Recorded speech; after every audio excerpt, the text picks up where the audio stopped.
ये वाला क्वेश्चन दरअसल बोलना क्या चाह रहा था मैं ये बता देता हूँ। इस वाले क्वेश्चन में पूछा ये था कि जो रजिस्ट्रार है या फिर जो इंस्पेक्टर है वो सर्च और सीज तो कर सकता है। मतलब सर्च भी कर सकता है कंपनीज के अफेयर्स को जा करके, बुक्स ऑफ अकाउंट्स को सीज भी कर सकता है। लेकिन ये करने से पहले उसको स्पेशल कोर्ट की परमिशन लेनी पड़ेगी।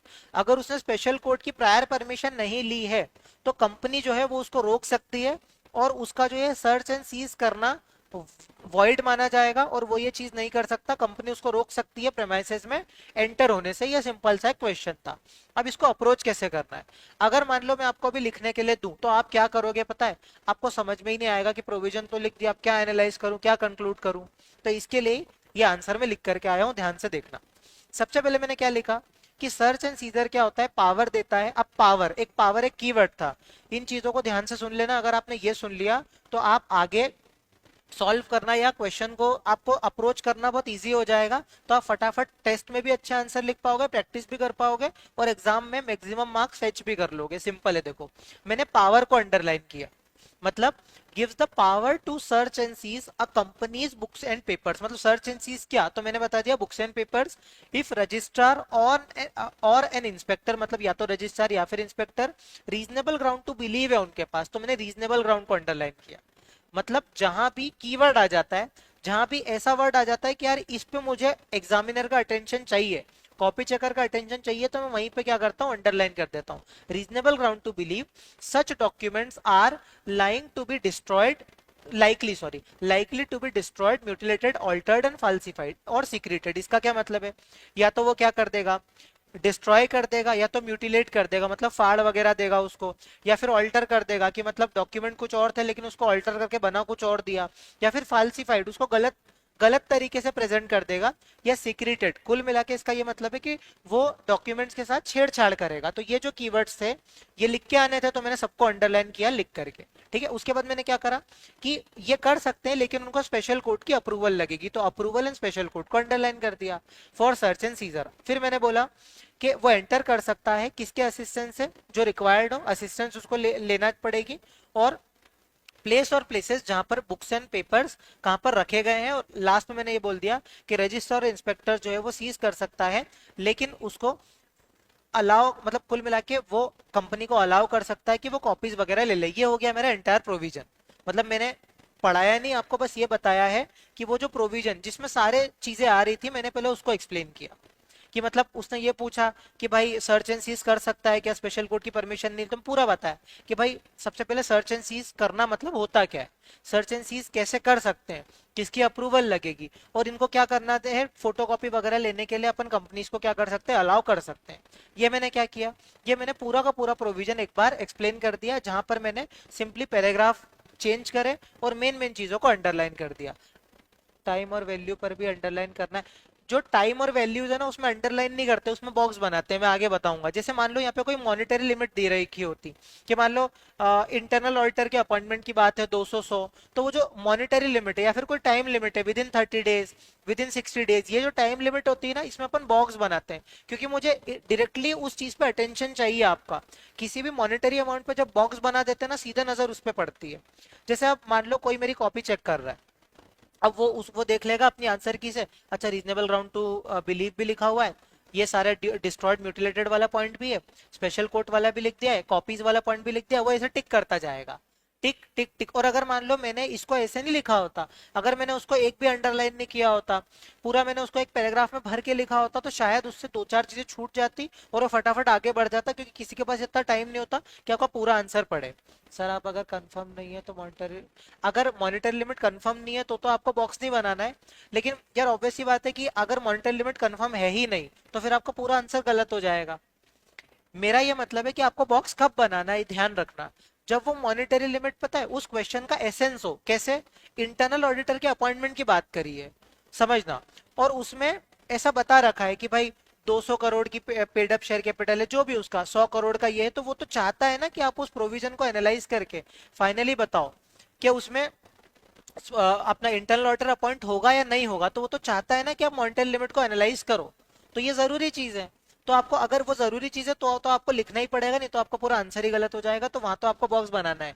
लेकिन कोई ऐसी चीज है कि अगर आप पॉइंटेड लिमिट अगर मान लो नहीं भी लिखते तो भी आपको मार्क्स मिल जाते, तो फिर आप अगर कंफर्म नहीं हो तो बॉक्स मत बनाओ, लेकिन आपको जनरली बॉक्स वगैरह अंडरलाइन करके आना पड़ेगा। ठीक है, तो जैसे ये वाला आपने प्रोविजन देखा, यहाँ मैंने मेन मेन चीजें लिख दी, थोड़ा उसको प्रेजेंटेबल मैनर में लिखा और मेन मेन चीजों को अंडरलाइन कर दिया। अब इसका एनालिसिस पढ़ो, क्योंकि रेलेवेंट, सॉरी एनालिसिस इधर है, रेलेवेंट प्रोविजन जो है ना, रेलेवेंट प्रोविजन तो सब लिख देते हैं क्योंकि वो डायरेक्ट थ्योरी जैसा आता है। मोस्टली बच्चों को दिक्कत पता क्या आती है, एनालाइज करने में और कंक्लूड करने में। देखना एनालिसिस कैसे करते हैं। उस क्वेश्चन में इतना ही था कि रजिस्ट्रार इंस्पेक्टर जाने वाले थे, कंपनी ने रोक दिया। अब वो पूछ रहे हैं कंपनी का कंटेंशन वैलिड है कि इनवैलिड है। तो देखना मैंने शुरू कैसे किया। In the given case registrar fail to obtain permission for special court, सीधे मैंने मुद्दे की बात पे आया। मतलब मैंने इधर उधर नहीं घुमाया कि रजिस्ट्रार जो है उसने ये एप्लीकेशन दी, कुछ नहीं, या कंपनी ये है, कंपनी क्या काम करती है, वो सब उसको जानना भी नहीं। उसको सिंपल ये जानना है कि स्पेशल कोर्ट की परमिशन ली या नहीं ली, वो जानना चाहता था। मैंने डायरेक्टली बता दिया कि इस केस में उसने स्पेशल कोर्ट की परमिशन ली ही नहीं है, खत्म। तो एग्जामिनर को सीधे समझ में आएगा कि अच्छा अच्छा इसने पहले ही परमिशन वाली बात लिख दी। अब देखना, and has attempted to enter the premises of the company but has been denied by the company, ये भी बता दिया कि उसने स्पेशल कोर्ट की परमिशन नहीं ली और इसके लिए कंपनी ने उसको डिनाई भी किया। तो मैंने क्या किया, फैक्ट्स ऑफ द केस लिख दिए। अब आपका जो मेन सबका जो क्वेश्चन होता है कि हमें समझ में ही नहीं आता कि एनालिसिस में फैक्ट्स ऑफ द केस में लिखना क्या है, ये लिखना है, डायरेक्टली पॉइंट की बात लिखनी है। आया समझ में? जो पॉइंट वाली बात है ना, डायरेक्टली वही लिखना है, इधर उधर का अपने को कचरा नहीं लिखना कि कंपनी फ्रूट्स का बिजनेस करती है, कंपनी लॉस कर रही है, उसको नहीं जानना। जो मेन चीज है ना, सिर्फ उतना ही लिखना है। अब मैंने 2 लाइन में ये खत्म कर दिया, 4 लाइन में कि क्या करना, डिनाई हो गया, स्पेशल कोर्ट की परमिशन नहीं ली थी। तो इस केस में in light of the above provision ऐसे ही लिखना है। सबसे पहले मैंने इन द गिवन केस करके केस समझाया, उसके बाद मैंने क्या किया, in light of the above provision, जो मैंने ऊपर प्रोविजन एक्सप्लेन किया है ना, उसकी लाइट में, उसकी रोशनी में मैं ये बताना चाहता हूँ कि मैंने डिस्कस किया ना, वी कैन एनालाइज, हम ये एनालाइज कर सकते हैं कि रजिस्ट्रार जो है वो ऑथोराइज नहीं था प्रेमाइसिस में इंटर करने के लिए और बुक्स को सीज करने के लिए, किसकी, एक्सवाइजेड लिमिटेड की। सिंपल बात है। मैंने क्या किया, प्रोविजन एक्सप्लेन किया, पहले उसको बता दिया कि कंपनी जो है वो उसको डिनाई कर रही है। क्यों डिनाई कर रही है? क्योंकि स्पेशल कोर्ट की परमिशन नहीं ली है ना। तो इसके लिए मैंने पूरा प्रोविजन एक्सप्लेन कर दिया कि स्पेशल कोर्ट की परमिशन है तो डिनाई आप कर सकते हो, लेकिन आप सामने वाले को क्या कर सकते हो, कॉपीज वगैरह एक्सट्रैक्ट करने की परमिशन तो दे सकते हो, लेकिन आप सीज तभी करोगे जब क्या है, आपका स्पेशल कोर्ट की परमिशन मिल गई और आप एंटर प्रेमाइज भी नहीं कर सकते। क्यों नहीं कर सकते? क्योंकि कंपनी ने इसलिए डिनाई किया क्योंकि आपने स्पेशल कोर्ट की परमिशन नहीं ली, तो मैंने प्रोविजन में लिख दिया। फिर मैंने एनालाइज किया और फिर मैंने कंक्लूजन लिख दिया। अब आप बोलोगे कि 4-5 लाइन का कंक्लूजन क्यों लिखा हुआ है? कंक्लूजन 2-3 लाइन का ही लिखते हैं। सबसे पहले मैंने उसको छोटा छोटा लिखा है, इसलिए वो 4-5 लाइन का हुआ है, और दूसरा इस क्वेश्चन में जरूरत थी। आपको जनरली जो है 1 या 2 या मैक्सिमम 3 लाइन में कंक्लूजन खत्म करना है। यहाँ क्या है ना कि मैं उसको ठीक से बताना चाहता था कि क्या क्या चीजें अट्रैक्ट हो रही, क्योंकि क्वेश्चन बड़ा था। तो कंक्लूजन कैसे लिखते हैं? कंक्लूजन लिखने की कला सिंपल सी ये है कि जो क्वेश्चन में पूछा हुआ है वो आप लास्ट में कंक्लूजन में पूरा उसको घर तक छोड़ करके आओ। मतलब देखना मैंने शुरू कैसे किया। Here in light of the above provision and the analysis discussed above, मतलब जो प्रोविजन मैंने डिस्कस किया उसकी रोशनी में और मैंने जो एनालाइज किया, उन दोनों को मद्देनजर रखते हुए, मतलब दोनों को मैं मतलब दोनों को मैं डिस्कस करते हुए मैं ये बोलना चाहता हूँ, वी कैन कंक्लूड दैट, हम ये कंक्लूड करते हैं कि contention of X Y Z valid है। तो वैलिड पे देखो मैंने बॉक्स बना दिया, वैलिड है और एक्सेप्टेबल है। क्यों? क्योंकि रजिस्ट्रार जो है वो एंटर नहीं करता प्रेमाइज, क्योंकि उसने परमिशन नहीं ली। अब कोई भी मेरा आंसर पढ़ेगा तो वो मुझे पूरे में से पूरे ही मार्क्स देगा, क्योंकि मैंने पूरा लिख दिया। जो जो पूछा था उसको मैंने बिना कंफ्यूजन के पूरा लिख दिया। देखो अब अगर वो पूरा मेरा प्रोविजन एनालिसिस ना भी पढ़े तो वो कंक्लूजन पढ़ के मुझे मार्क्स दे देगा, क्योंकि मैंने पूरा लिखा हुआ है। देखो वैलिड पे अंडर बॉक्स बनाया, एक्सेप्टेबल पे बॉक्स बनाया, कैन नॉट पे बॉक्स बनाया और प्रायर परमिशन को अंडरलाइन कर दिया। अब मुझे एक बात बताओ कि अगर आप कॉपी चेकर हो तो ऐसे बच्चे को ज्यादा मार्क्स दोगे कि ऐसे बच्चे को ज्यादा मार्क्स दोगे जो मतलब एनालिसिस कंक्लूजन बाइफरकेट भी नहीं कर रहा है, उसने पूरे के पूरे केस को एक साथ छाप दिया, प्रोविजन में कुछ चीजें लिखी कुछ चीजें नहीं लिखी और पूरा एक पैराग्राफ में भर के चीजें लिख दी, एक चीज को भी अंडरलाइन नहीं किया और छोटा छोटा छोटा छोटा गंदी राइटिंग में लिख दिया। अब राइटिंग का भी नहीं बोल रहा हूं मैं, मतलब रीडेबल में होनी चाहिए राइटिंग। तो अब ऑब्वियस सी बात है आप इस आंसर को ज्यादा प्रेफर करोगे, क्योंकि इसमें सामने वाले को चेक करने की मेहनत नहीं लगी। तो क्या आपको एसेंस समझ में आया कि किस तरीके से एनालाइज करते हैं और किस तरीके से कंक्लूड करते हैं? क्योंकि अगर आपको ये बात समझ में आ गई तो अब केस स्टडी में आप उलझोगे नहीं। आपको एग्जैक्टली पता है कि भाई प्रोविजन कैसे लिखते हैं, प्रोविजन ऐसे लिखते हैं। सिंपली प्रोविजन को क्या किया, दो दो तीन तीन चार चार लाइन के पैराग्राफ बना दिया, मेन मेन चीजों को अंडरलाइन कर दिया, पूरा समझा दिया, एनालिसिस में डायरेक्टली मेन पॉइंट पर आए। मेन पॉइंट पर आने के बाद अपन ने प्रोविजन से कनेक्ट कर दिया। जो मैं बोलता हूँ प्रोविजन से कैसे कनेक्ट करते हैं, ऐसे करते हैं। In light of the above provision हम ये कंक्लूड कर सकते हैं कि भाई हम एनालाइज करते हैं कि रजिस्ट्रार जो है अथोराइज है ही नहीं। सीधे मैंने उसको फैसला सुना दिया कि अथोराइज नहीं है तो वो नहीं कर सकता, एंटर प्रेमाइज, और एंड में कंक्लूजन लिख दिया। और कंक्लूजन में मैंने मेन मेन चीजों को बॉक्स बना दिया। वैलिड नहीं, वैलिड है, एक्सेप्टेबल है, और वो रजिस्ट्रार जो है वो एंटर नहीं कर सकता प्रेमाइसेस को। आया समझ में? इस तरीके से अपने को आंसर लिखना है। अब आप बोलोगे आंसर तो लिख देते हैं लेकिन याद करने में दिक्कत आती है। भाई याद करने में दिक्कत आती है, उसका एक ही सॉल्यूशन है, दो सॉल्यूशन है। पहला हो गया कंसेप्चुअल क्लैरिटी। जब तक आप बिना समझे अगर रट्टा मारोगे तो चाहे आज कितनी ही आप कितनी मशक्कत कर लो, कितना ही आप बॉर्नविटा पी लो, कुछ भी कर लो, आपको याद नहीं रहने वाला है, क्योंकि आपने रट्टा लगाया है उस चीज का। तो आपको पहले तो क्लास में समझना है। क्लास में समझने के बाद आपको हिंदी इंग्लिश वाली टेक्निक लगानी है जो मैं हमेशा बताता हूँ।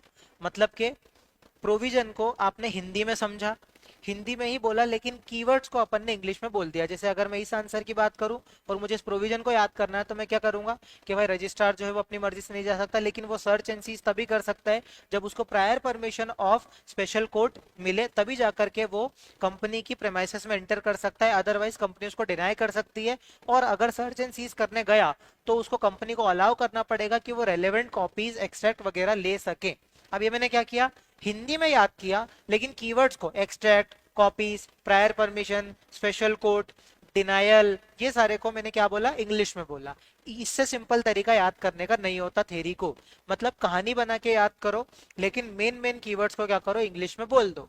जैसे जब हम बात करते हैं ऑडिटर के अपॉइंटमेंट की, तो जो कुछ कुछ उसके कीवर्ड है ना, सेक्शन 139 का कंप्लायंस है, उसके लिए उसको सर्टिफिकेट लेना है, तो जो शुड ऑब्टेन द सर्टिफिकेट, ये जो चीजें है ना, ये अपने को रटी रटाई ही लिखनी पड़ेगी। क्योंकि अगर अपन पूरा ही मन से लिखेंगे तो सोचो उसको समझ ही नहीं आएगा ना कि हम बोलना क्या चाह रहे हैं। तो आप हिंदी में याद करो, लेकिन मेन मेन कीवर्ड्स को क्या करो, इंग्लिश में याद करो। और ये याद करोगे ना तो उससे होगा क्या, आप भूलोगे नहीं, क्योंकि आप कहानी बना बन के दो दो तीन तीन बार उसको याद कर रहे हो। फिर जो कीवर्ड्स आपने याद करे उसको आपको स्क्रिबल कर लेना है। स्क्रिबल कैसे करना है, एक रफ कॉपी उठाओ, रफ कॉपी में सिंपल जो जो आपने कीवर्ड्स याद करे ना उसको बिना देखे बस स्क्रिबल कर लो। जैसे एक्सेप्टेंस को ACC लिख दो, समझ रहे हो, बस इतना सा आप स्क्रिबल करो। दो तीन बार आप ये चीज करोगे, आज का पढ़ा हुआ एक हफ्ते बाद फिर उठा लोगे, उसके दो दो तीन बार और उठा लोगे, दो तीन बार आप ये चीज करोगे, कॉन्सेप्ट आपके दिमाग में जैसे छप जाएगा। जैसे आप इसको दो तीन बार पढ़ोगे, म्यूटिलेटेड, ऑल्टर्ड, फाल्सिफाइड, सिक्रेटेड, ये चीजें याद कर ली, मेन मेन चीजें, कि भाई अगर हमें लगता है, हमारे पास रीजनेबल ग्राउंड टू बिलीव है, तो यही लिख के आना पड़ेगा ना, रीजनेबल ग्राउंड टू बिलीव। कुछ और लिख दूंगा तो कैसे मार्क्स मिलेंगे। रजिस्ट्रार और इंस्पेक्टर को रीजनेबल ग्राउंड टू बिलीव है कि सामने वाला क्या कर देगा, रिकॉर्ड्स को डिस्ट्रॉय, ऑल्टर्ड, म्यूटिलेटेड, सिक्रेटेड, फाल्सिफाई ऐसा कर देगा, तो वो क्या कर सकते हैं, स्पेशल कोर्ट की परमिशन को लेकर के कंपनी के प्रेमाइसेस में एंटर कर सकते हैं। तो अपने आप को ना एज एन इंस्पेक्टर इमेजिन करो कि मैंने क्या किया, देखा है, मैं मन में सोच रहा हूँ कि कंपनी जो है वो क्या कर सकती है, ऑल्टर कर सकती, तो मैंने क्या किया, फटाफट स्पेशल कोर्ट को खत लिखा और स्पेशल कोर्ट से प्रायर परमिशन ली, और मैं पहुंच गया सिंघम की तरह वहां पे रेड करने के लिए या सर्च और सीज करने के लिए। जब मैं कहानी बना के याद करूंगा ना तो चीजें मुझे बोझ नहीं लगेगी, मुझे लॉन्गर टाइम तक वो रिटेन रहेगी। लेकिन अगर मैं रटने की कोशिश करूंगा तो आज पढ़ा हुआ आप कल भूल जाओगे। तो इस टेक्निक से आप याद करो,